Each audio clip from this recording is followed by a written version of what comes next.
안녕하세요. 오늘도 사연살롱을 찾아주셔서 감사합니다. 저는 40대 후반의 여성이에요. 하루 일을 끝내고 혼자 조용히 있을 때면 사연에 나오는 인생 선배님들의 얘기를 들으며 울기도 하고 감동도 받으며 힐링하는 시간을 갖곤 했어요. 오늘은 제 이야기를 해보려고 해요. 저희 집은 제가 6살 때 아빠가 돌아가셨어요. 평소 건강하던 아빠가 어느 날부터 이상하게 마르고 밥을 못 드시더니 병원에서 위암 말기라는 진단을 받으셨거든요. 그리고 얼마 안 돼서 저희를 여기에 두고 하늘나라로 가셨답니다. 엄마는 아빠 없이 저와 오빠를 다른 애들에게 뒤처지지 않게 키우려고 엄청난 노력을 하셨어요. 엄마는 시내의 대형 식당에서 일을 하신다면서 새벽에 나가 밤 늦게야 오셨어요. 저희가 다 커서 알게 된 건데 엄마는 식당 일 말고도 새벽에 우유 배달을 하셨더라고요. 그 사실을 알았을 때 오빠와 제가 너무 마음이 아파서 많이 울었던 기억이 있네요. 바쁜 엄마를 대신해서 저와 오빠는 외할머니와 이모할머니가 번갈아 돌봐주셨어요. 이모할머니는 외할머니 동생인데 남편분은 돌아가셨고 자식들은 다 해외에 나가서 살고 있다고 하시더군요. 그래서인지 저희를 돌보는 게 인생의 낙이라며 저와 오빠와 함께 있는 걸 참 좋아하셨어요. 초등학생 때 저는 철없게도 학교에 할머니들하고만 가는 게 싫다고 떼를 쓰기도 했어요. 다른 애들처럼 엄마와 같이 다니고 싶었던 거죠. 한 번은 정말 작정하고 투정을 부렸어요. 할머니들 다음 주에 학교 오지 마. 나도 다른 애들처럼 엄마 왔으면 좋겠단 말이야. 학부모 참관인데 왜 할머니들이 오냐고. 엄마 오면 다음 주에 하루 빠지라고 해. 할머니들은 그런 저를 어쩔 줄 몰라 하며 보기만 했고 저는 엄마 불러오라며 엉엉 울었어요. 그런데 다음날 오빠가 학교가 끝난 후 저보고 어디 가자고 하더라고요. 오빠는 중학교 1학년이었는데 지금 생각해보면 또래 애들보다 성숙했던 것 같아요. 저는 오빠와 함께 한참 버스를 탄 다음에 지하철로 갈아타고서 엄청 복잡하고 사람이 많은 데로 들어갔어요. 오빠는 저와 함께 햄버거 가게에 들어가 창가에 앉아 맞은편에 커다란 땡땡 가든이라는 고급스러운 식당을 가리키며 저기 봐, 엄마가 저기에서 일하고 있어. 사람들 엄청 많지. 저기 일하는 사람들 다 정신없이 바쁜 거 보여? 엄마는 저런 데서 다른 생각할 틈도 없이 우리 위해서 열심히 일하고 계셔. 엄마도 소연이 니네 학교 한 번도 못 가서 속상하다고 하셨어. 근데 네가 그렇게 울면서 할머니들 오지 말라고 한 거 알면 얼마나 마음이 안 좋겠어. 저렇게 힘들게 일하시는데 말이라도 잘 들어야지. 오빠 말도 말이었지만 치열하게 일을 하는 사람들을 보니 어린 저도 생각이 확 달라지더라고요. 뭔가 사는 것에 대한 현실감이 생겼던 것 같아요. 저는 오빠 말에 조용히 고개를 끄덕이며 앞으로 말 잘 듣겠다고 했던 기억이 있네요. 그날 오빠는 저에게 햄버거를 사주고 제 손을 꼭 잡고 집에 같이 왔어요. 할머니랑 이모할머니, 할머니들이 학교 와도 괜찮아. 엄마는 바쁘고 난 할머니들도 좋아. 어제는 미안해. 라고 순수하게 사과하는 저를 할머니들은 끌어안으며 토닥여 주셨어요. 그렇게 저희를 사랑으로 돌봐주신 외할머니와 이모할머니는 제가 고등학교를 들어가자 약속이라도 하신 듯 차례대로 돌아가셨어요. 할머니들이 니들 다 클 때까지 기다리셨나 보다. 효도 한번 못 해보고 보내드려서 어떡하니? 엄마, 할머니들도 엄마 힘든 거 다 알고 있었잖아. 엄마가 철마다 여행도 보내드리고 얼마나 잘했는데 엄마 맘 다 아실 거야. 라며 저는 엄마와 함께 펑펑 울었죠. 오빠는 대학을 다니다가 군대에 가 있을 때라서 장례식 때문에 나왔다가 다시 들어갔어요. 갑자기 저와 엄마 둘이 남으니 너무 쓸쓸하더라고요. 하지만 그것도 잠시였고 저는 곧 대학 입시를 준비하느라 바빠졌고 엄마도 다시 일을 하시느라 정신이 없으셨어요. 그 무렵 제가 가끔 밤늦게 보충 수업을 하고 오면 엄마가 옆집에 있는 아이들에게 식당에서 싸온 음식 봉투를 주는 걸 보곤 했어요. 이제 막 중학교 간 애랑 어린 동생만 있다는데 얼마 전에 엄마가 돌아가셔서 아빠 오실 때까지 둘만 있는데 밥도 잘 못 챙겨 먹고 라면만 먹길래 식당에서 우리 거 챙겨줄 때 좀 더 가져왔어. 엄마네 식당 사장님은 굉장히 인심이 좋은 분이셔서 사회 기부도 많이 하신다더라고요. 식당에서도 아이들 잘 못 챙기는 직원들 음식을 따로 하셔서 반찬이며 국이며 일주일에 2번씩 챙겨주셨어요. 엄마는 거기에서 옆집 아이들 것도 나눠서 오신 거였어요. 쟤들 보니까 니들 어릴 때 생각도 나고 니네는 할머니들이라도 있었지. 쟤네는 아빠 혼자 다 건사해야 되나 보더라. 하시며 안타깝게 생각하셨어요. 그래서 저도 가끔 그 애를 만날 때는 같이 간식도 사 먹고 공부도 조금 가르쳐주곤 했는데 중학생 남자애가 굉장히 똑똑해서 놀라곤 했어요. 그러다가 어느 날 학교에서 오는데 옆집 남자애가 귀에 헤드폰을 끼고 책을 보며 걷고 있었어요. 그리고 그 애를 향해서 저만 치서 자동차가 달려오고 있더라고요. 저는 앞뒤 가릴 것 없이 달려가서 그 애를 차도 밖으로 밀어 넘어뜨리면서 저도 같이 넘어졌어요. 아, 좀 조심하고 잘 보고 다녀. 간 떨어질 뻔했네. 운전자는 저희한테 화를 버럭 내고 다시 차를 몰고 가버렸어요. 남자애는 놀라서 한쪽 무릎과 팔을 다친 저를 보고 누나, 어떡해요? 많이 다쳤어요? 어떡하지? 너무 고마워요, 누나. 야, 괜찮아. 이런 거 아무것도 아니야. 자고 나면 나아. 라고 아이를 안심시키고 집에 왔어요.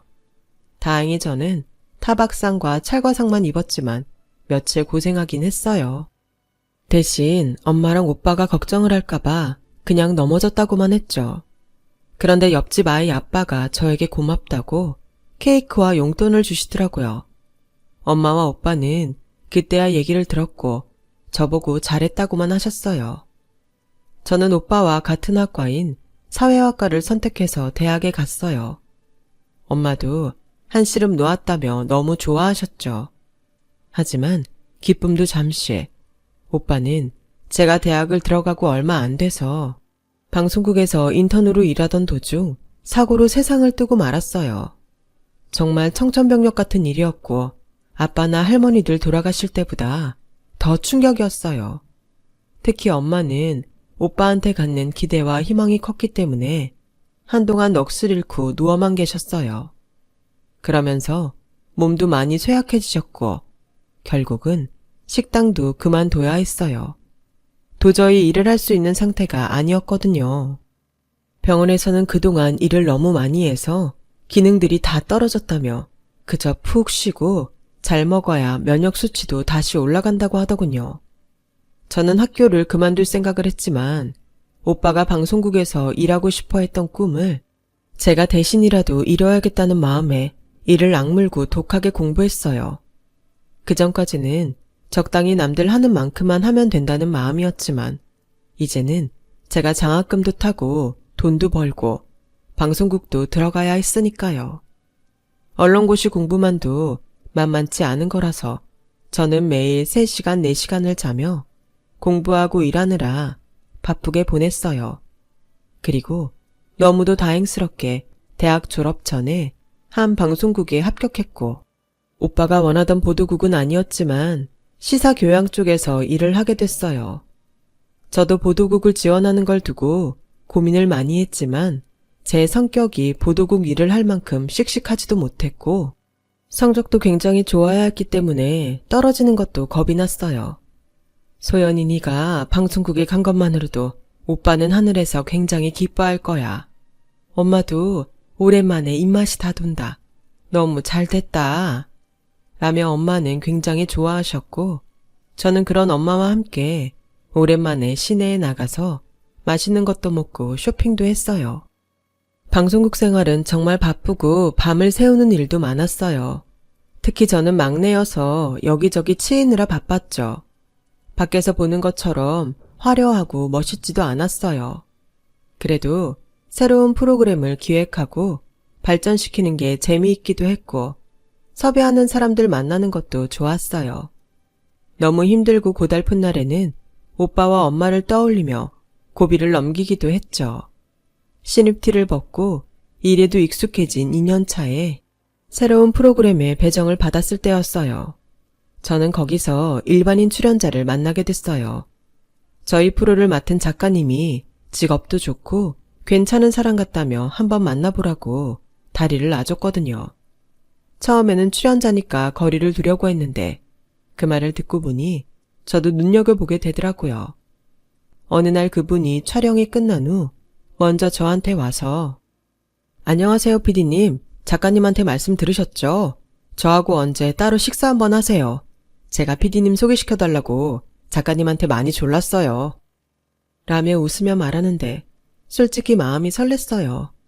경제연구소 분석가인데 외모도 괜찮아서 사실 방송국 안에서도 여기저기서 노린다는 얘기를 많이 들었거든요. 그런 사람이 저한테 관심이 있다고 다가오니 좀 우쭐한 기분도 들었죠. 저는 돌아오는 주말에 그 사람을 만났고 생각보다 말이 잘 통해서 몇 차례 만나다가 자연스럽게 사귀는 사이가 됐어요. 저희 프로의 한 시즌이 마무리되면서 그 사람은 자연스럽게 방송에서 하차를 하게 됐어요. 끝나고 난 후 같이 저녁을 먹는 자리에서 남자는 소연씨, 어떻게 보면 좀 이르다는 생각도 들겠지만 나는 소연씨랑 계속 같이 있고 싶어요. 나도 그래요. 근데 방송 특성상 출연자를 바꿔야 돼서 아쉽네요. 내 말은 그게 아니고요. 결혼하자고요, 우리. 갑자기 이런 말 하는 거 아니에요. 처음 만났을 때부터 평생 같이 하고 싶다는 생각을 했어요. 라며 저한테 반지가 든 상자를 주더라고요. 저는 너무 갑작스럽기도 하고 마음의 준비가 안 됐어서 조금만 생각할 시간을 달라고 했어요. 하지만 남자는 강하게 밀어붙였고 이런 사람이면 다른 걱정할 것 없이 결혼해도 되겠다는 생각에 결국 그러자고 했어요. 시어머니는 처음 인사하러 간 날부터 상견례와 결혼식까지 저와 엄마에게 시종일관 차가웠지만 저희는 결혼하면 나아질 거라 믿었어요. 사람도 사귀어 보면 몰랐던 걸 알게 되고 그러면서 가까워지잖아요. 하지만 시어머니는 바쁜 중에도 주말에 시댁에 갈 때마다 우리 종호 사위 삼겠다고 하던 집이 판검사 집안, 의사 집안 이런 데였어. 얼마 전에 땡땡 법무법인 딸 결혼한다는 소리 들었니? 걔가 우리 종호한테 죽고 못 살던 애다. 우리 종호가 그런 애야. 어쩌다 날라리판 같은 방송에 나가서 널 만났는지 참 이해할 수 없지만 네가 알고는 있어야 될 것 같아서 말하는 거다. 라며 되풀이해서 말하곤 했어요. 엄마, 이제 그만할 때도 됐잖아요. 우리 서로 좋아서 결혼했고 직업이나 배경 보고 만난 것도 아니에요. 종호, 너는 그렇겠지. 근데 너 말이다. 박소연, 너도 그러냐? 정말 종호 직업이나 배경 하나도 안 본 거 맞아? 아니라고 못할 거다. 시어머니는 저를 새아가나 며느리라고 부르지도 않았어요. 그런 수모를 당하면서도 제가 견딜 수 있었던 건 남편 때문이었어요. 남편은 시어머니한테 자꾸 이러면 더는 오지 않겠다고 했고 아들에 대한 자부심이 넘쳤던 시어머니는 그것만은 싫었는지 그때마다 입을 다물고는 더는 아무 말도 하지 않았어요. 이런 날들도 조금만 참으면 괜찮아지겠지 하며 보낸 시간이 결국 3년이 넘어갔지만 시어머니 태도는 전혀 나아지지 않았어요. 그 무렵 저희 부부는 아이를 가지려고 노력했는데요. 남편이 혼자 시댁에 갔다가 그 얘기를 했나 보더라고요. 다음날 바로 시어머니는 회사에 있는 저한테 전화를 해서 무슨 애가 중요하니? 요즘 같은 세상에 돈부터 벌어놔야지. 애 타령할 거 하나 없다. 그러니까 너무 서둘지 마라. 일이나 잘해. 어머니, 저희 결혼한 지 3년 됐는데 아이가 없어서 그랬던 거예요. 다른 집들은 어른들이 아이 없으면 걱정한다고 해서요. 근데 어머니는 아니신 것 같네요. 다른 집이야. 엄마도 아빠도 다 똑똑하고 우수하니까 아이가 빨리 생기길 바라지. 나는 아이가 똑똑하게 태어나지 못하면 인생이 불행해질 거라고 믿는다. 애들은 엄마가 똑똑한 거 물려받는다는데 나는 내 손주가 불행하게 살기를 원하지 않으니까 그리 알아. 한마디로 제가 모자라서 똑똑한 아이를 낳을 수 없을 테니 포기하라는 거였어요. 정말 너무 기가 막히고 울분만 올라와서 하루 종일 일도 잘 안 되더라고요. 당신 이제 우리 엄마 말 신경 안 쓸 때도 됐잖아. 그런 거 하나하나 따지면서 앞으로 더 많은 세월을 어떻게 살려고 그래. 당신은 당신이 듣는 말 아니니까 그렇게 쉽게 말하지. 그런 모욕적인 말을 듣고 화가 안 나면 사람이야? 아, 그러게. 좀 더 공부도 잘하고 당신네 친정도 더 열심히 살아서 돈도 잘 벌지. 뭐 했어? 지금 말 다 했어? 이제 이런 식으로 나온다 이거지? 라며 저희는 신혼 때도 싸워보지 않은 큰 싸움을 했어요. 저와 남편의 사이는 냉랭해져서 조금씩 틈이 생기기 시작했어요. 그러다가 남편이 다니던 경제연구소에서 대거 명예퇴직을 받는 일이 생겼고 그 예비 명단에는 남편 이름도 들어있었어요. 남편을 생각하면 안 된 일이었지만 시어머니를 보면 쌤통이란 마음도 들었어요. 그런데 어이없게도 그게 저희 친정 엄마한테 불똥이 튀더군요. 제가 맡은 방송에 출연하셨던 분이 주신 스파 이용권을 엄마한테 드렸는데 엄마가 거기 가서 시어머니를 만난 거였어요. 아니, 지금 남의 아들을 일 못하게 만들어 놓고 이런 데에 오고 싶으세요? 사위가 힘들 때면 사지 멀쩡한 장모가 나가서 폐지라도 주어야지. 무슨 낯짝으로 이런 고급스런 스파를 와요? 주제에 언제부터 이런 데 다녔다고 당장 못 나가요. 그리고는 저희 방송국 1층 로비에서 경비들이 못 올라가게 하니까 제 이름을 대며 빨리 불러내라고 난리를 쳤어요. 시어머니는 저를 보자마자 커다란 핸드백으로 제 머리를 퍽 때리더니 너 같은 게 우리 집안에 들어와서 기운을 망치니까 잘 나가던 우리 아들이 회사에서 명예퇴직당하지. 못 사는 게 나쁜 거 묻혀서 남의 집안 들어와서 전부 다 망쳤어. 방송국 사람들 인연이 꽃뱀 같은 년이라니까요. 너 당장 이혼해. 나가. 라며 난동을 부렸고 저는 너무 수치스럽고 창피해서 어디로 사라지고 싶었어요. 저는 남편한테 음성 메시지로 이 모든 걸 담담히 남겼고 일이 끝나고 집에 들어가자 거실에 있던 남편은 지친 표정으로 이혼할까? 라는 한마디만 하더군요. 더는 말을 안 했지만 그 사람도 저 때문에 재수가 없어졌다는 자기 엄마 말을 믿고 싶어하는 눈치였어요. 그렇게 저희의 4년이 조금 못 되는 결혼 생활은 허무하게 끝이 나버렸고 저에게 다리를 놔주었던 작가님은 미안해하며 아이 없이 헤어진 게 오히려 다행일 수 있다고 밥을 사주며 위로하더라고요. 저는 그 후로 방송국을 그만두고 책임 프로듀서님이 세운 제작사로 옮겼어요. 시어머니의 편견과 억지에 남편과도 사이가 멀어져 이혼한 저에게 일은 아주 좋은 도피처가 되어주었어요. 다른 잡생각하지 않고 일에만 몰두해서 그런지 성과도 좋았고요. 저는 저희 제작사에서 가장 시청률을 잘 내는 프로그램을 만들었고 4년 후에는 PD 중에서 제일 연봉을 많이 받는 사람이 됐어요.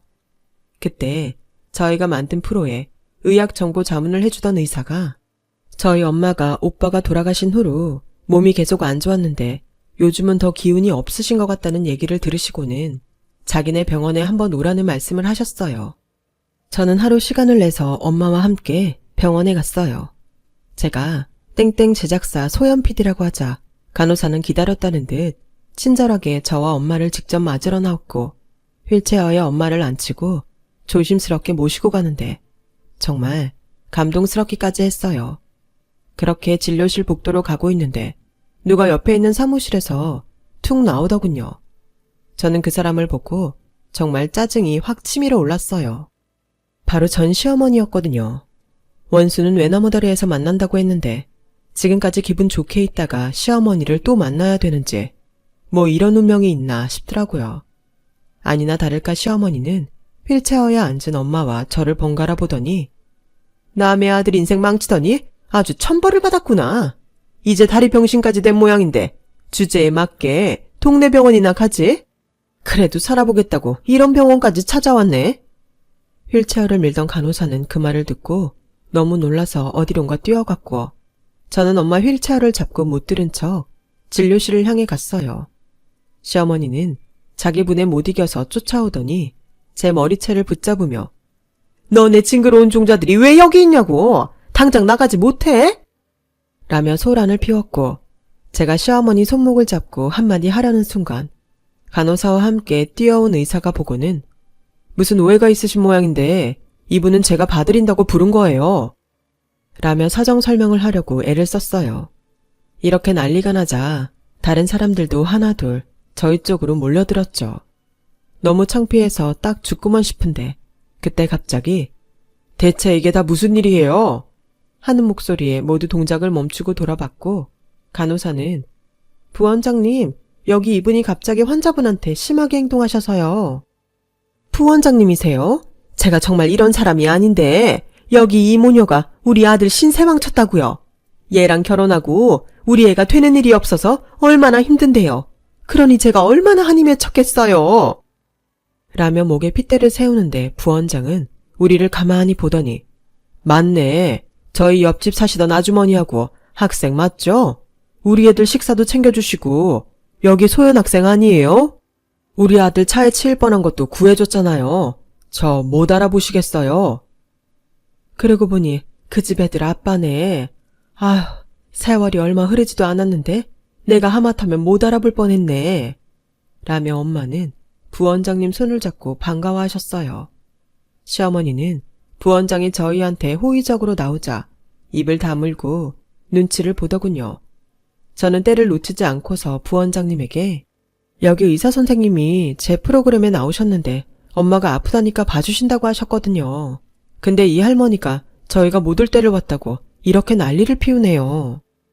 병원이 누구는 와도 되고 오면 안 되는 곳인가요? 아픈 사람 치료하는 데인데요. 일단 제 방으로 가세요. 라며 부원장님이 저희를 안내하는데 시어머니가 끈질기게 따라오더니 제 팔을 붙잡더라고요. 저분이 왜 너네한테 이러는 거니? 아는 사람이야. 이런 사람을 알고 있었으면 왜 진작 말을 안 했어? 저는 시어머니 손을 찰싹 때리며 팔을 뿌리쳤어요. 관심 끄세요. 할머니, 내가 우리 집 일을 왜 당신한테 얘기해요? 라고 하자 옆에 있던 간호사가 시어머니를 밀어내며 문을 닫아버렸어요. 부원장님은 늦게 의대를 들어가셔서 우리가 옆에 살 때에 대학병원에서 펠로우십을 하고 있었다고 해요. 아이들 엄마가 죽고 몇 년이나 힘들었는데 엄마가 식사도 챙겨주고 제가 가끔 돌봐준 게 너무 고마웠고 지금도 아이들과 종종 얘기를 한다고 하네요. 부원장님은 3년 전쯤에 지금의 부인을 만나서 재혼했는데 장인이 이 병원 원장이라고 했어요. 원장님이 부원장님을 좋게 봐서 바로 병원에 데려와 일반 의사로 있다가 올해부터 부원장이 됐다는 거였어요. 아이들도 새엄마와 잘 지내고 있고 이제는 다 안정을 찾았다고 하네요. 그때 소연 씨가 우리 애 안 구해줬으면 어쩔 뻔했어요. 정말 두고두고 감사하며 살게요. 그렇게 말씀하시곤 엄마 종합검진과 그 후의 치료까지 전부 걱정 말라고 하시더라고요. 저와 엄마가 부원장실에서 나오는데 그 앞에 전남편과 시어머니가 기다리고 있더군요. 알고 보니 전남편은 명예퇴직 후에 이 직장 저 직장을 전전했고 오늘 이 병원에 운영전략팀에 면접을 봤다는 거였어요. 그것도 시어머니 건너 아는 사람한테 부탁했던 거라 같이 왔다더라고요. 소연아, 너 혹시 내 얘기 뭐 한 거 없지? 남의 이름 함부로 부르지 마세요. 그리고 그쪽 얘기를 내가 왜 합니까? 혹시라도 떨어지면 네가 내 얘기 이상하게 해서 그런 걸 수 있잖아. 라고 하자 엄마가 전 남편의 따귀를 찰싹 올려붙이는 거였어요. 진짜 보자 하니까 이 사람들이 가관이네. 이보게, 자네가 떨어지면 그게 자네 실력인 거지. 왜 내 딸 탓인가? 그따위 정신 상태니까 젊은 나이에 명예퇴직당하고 자리 못 잡는 거야. 그리고 종호 어머니, 아들 교육을 똑바로 시켰어야지. 이게 뭡니까? 어디서 자기가 못한 거 가지고 남 탓이에요. 애미고 아들이고 이따위 정신 상태인데 뭐가 제대로 되겠어요? 저리 당장 비키지 못해. 라며 호통을 치자 두 사람은 당황해서 얼른 자리를 비키더라고요. 엄마가 그렇게 사람들 많은 데에서 화를 내는 걸 본 적이 없어서 놀랐어요. 시어머니는 엄마를 따라 나가는 저를 붙잡으며 너 우리 종호한테는 해코지 하지 마. 서운하게 한 건 나지 우리 애가 아니잖아. 할머니, 저는 저 사람한테 나쁜 짓을 하고 싶은 만큼의 관심도 없어요. 그리고요, 저는 이혼하고 일이 다 너무 잘 풀렸거든요. 다 자기 하기 나름이니까 앞으로는 엄한 사람들 억울하게나 하지 마세요. 라고 냉정하게 잘라 말하고 병원을 나왔어요. 결국 전 남편은 저희와 시끄럽게 한 일로 청탁받아 면접봤다는 것만 들켜서 채점에서 아예 제외가 됐다고 하더라고요.